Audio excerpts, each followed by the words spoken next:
Hello दोस्तों, एक नई कहानी में आप सभी का स्वागत है। उम्र से ही इश्क शोभा देता है। अपने पापा को देखो, ये लाल हरा टी शर्ट पहन जाने किसको रिझाने चल देते हैं। क्या तुम भी उन्हें अच्छे से रहने घूमने का शौक है? मम्मी के जाने के बाद अकेले पड़ गए हैं। उन्हें जो अच्छा लगे करने दो ना। तुम क्यों इस उम्र में ऐसी बुजुर्गाना बातें कर रही हो? तुम तो बस हमसे बातें किया करो। अपना तो उम्र भी है और जुनून भी। पति ने अपनी पत्नी को समझाते हुए कहा। क्या आप भी? मुझे बहुत से काम निपटाने हैं। शिल्पा रसोई साफ करने में मशगूल हो गई और मेरे मन में 100 सवाल जगा गई। क्या सचमुच पापा को प्यार हो गया है? तब तक कॉल बेल बजी। पापा हंसते हुए दाखिल हुए। व्यक्तित्व तो गजब है उनका। 70 की उम्र में 60 के दिखते हैं। उस पर ये बातें करने का ढंग तो किसी पर भी उनका जादू चला दे। फिर हिम्मत कर पूछ ही लिया, आप कुछ ज़्यादा ही नहीं टहल रहे हैं आजकल? मेरा मतलब मॉर्निंग वॉक काफ़ी है ना? ना कुछ भी काफ़ी नहीं। तुम लोग व्यस्त रहते हो ना, फिर घर में बैठकर दीवार क्यों ताकूं? फिर बॉबी, वह भी तो हॉस्टल चला गया है, इसलिए तो सोसाइटी में जाकर उसके उम्र के बच्चों को देखता हूँ और खुश होता हूँ। पापा की बातें बिल्कुल ठीक थी। घर में क्यों बंद रहते? क्यों हम बड़ों को एक पारंपरिक वेशभूषा व एक कमरे में बंद देखना चाहते हैं? क्यों उन्हें हंसते खेलते जीवन जीना नहीं देना चाहते? अब अपने सवालों पर ग्लानि से भर उठा था। अच्छा करते हैं पापा। जिंदगी से प्यार करना इसी को कहते हैं। आपको जो अच्छा लगे वही करें। मैंने उन्हें निश्चिंत किया। तब तक रसोई से बेगम निकली। वैसे तो उनकी जुबान रोज ही कैंची से चलती है, पर आज धार कुछ ज़्यादा ही तेज थी। छूटते ही बोल पड़ी, प्यार जिंदगी से है या रोशनी आंटी से? हंसते हुए, लाइक योर स्पिरिट बेटा। कम से कम बढ़कर पूछा तो मैं खुलकर बता देता हूँ कि रोशनी जिंदगी है। उससे बातें कर मैं जी उठता हूँ। हम डिनर के बाद साथ टहलते हैं। जीवन से भरपूर है वो। मैंने उनसे ही इस उम्र को भी जिंदा दिली से जीना सीखा है। पापा की बातें सुनकर मेरा दिमाग चकराने लगा था, जबकि बेगम विजयी मुस्कान देकर एक उलाहना भी सुना गई। आजकल ये चर्चा का विषय बना हुआ है कि रोशनी आंटी का बेटा विदेश में क्या बस गया। यहाँ विधवा और विधुर प्यार करने लगे। मेरा तो बाहर निकलना ही बंद हो गया है। मुझे इन बातों से बहुत तकलीफ़ होती है।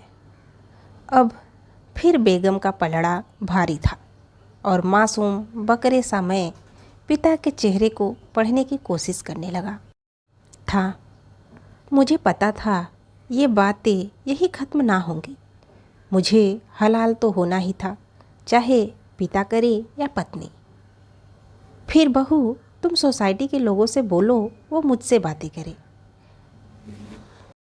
क्योंकि मैं क्या कर रहा हूँ यह सिर्फ मैं जानता हूँ। यूँ अटकलें लगाने से क्या होगा? मैंने असमय ही जीवन संगिनी को खो दिया। माता पिता का प्यार अकेले ही देकर रितेश को बड़ा किया। इसी प्रकार रोशनी जी ने भी अपने बेटे को योग्य बनाया। रोने धोने बैठ जाते तो बच्चों को कैसे देख पाते? अगर यही करना होता तो तभी करते, पर उस समय अपने बच्चों के विकास पर कुप्रभाव डालना हमारा उद्देश्य न था। अब जबकि बच्चे खुश हैं और अपने आप में व्यस्त हैं, तो ज़बरदस्ती अपने बच्चों पर बोझ बनने की बजाय हम खुश हैं। क्या ये हर्ष का विषय नहीं है? क्या हमने अपने किसी फर्ज में कोई चूक की है? अगर हम निस्वार्थ प्रेम अपने बच्चों से कर सकते हैं, अपने जीवन साथी से कर सकते हैं, तो इस उम्र के साथी से क्यों नहीं? पिता की बातों से मेरे रोंगटे खड़े हो गए। सचमुच उन्होंने जो त्याग किया था, उन सबको भूलकर लांछन लगाना सर्वथा अनुचित था। उन्हें शर्मिंदा करने के बजाय खुश होना चाहिए कि उम्र के किसी भी दौर में उन्होंने जीना नहीं छोड़ा, हिम्मत नहीं हारी। अपने आप को जिंदा रखा। सच में आज मुझे गर्व हो रहा था कि वो मेरे पिता हैं। एक बेहतरीन इंसान है वह। उन्होंने माँ से अपनी मर्जी से शादी की थी।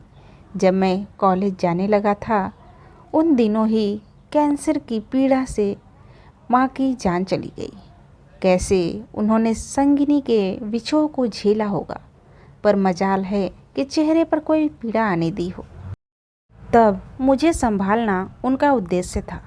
पोते तक तो संभालने में हमारी बहुत मदद की। अब जबकि उनके सभी कर्तव्यों के निर्वाह हो चुके हैं, तब अपने लिए जीना गलत है। उन्होंने जिंदगी से इश्क किया था और अपने फर्जों को इबादत की तरह पूरा किया था।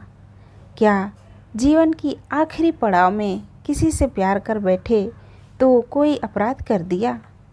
माना प्रेम की परिणति विवाह है और उद्देश्य परिवार बढ़ाना, पर एक दूसरे का साथ देना, बुढ़ापे में सहारा बनना गलत है क्या? आधी जिंदगी तक ही हम सफ़र का साथ मिला, फिर बच्चों के सफ़र को ही अपना सफ़र बना लिया।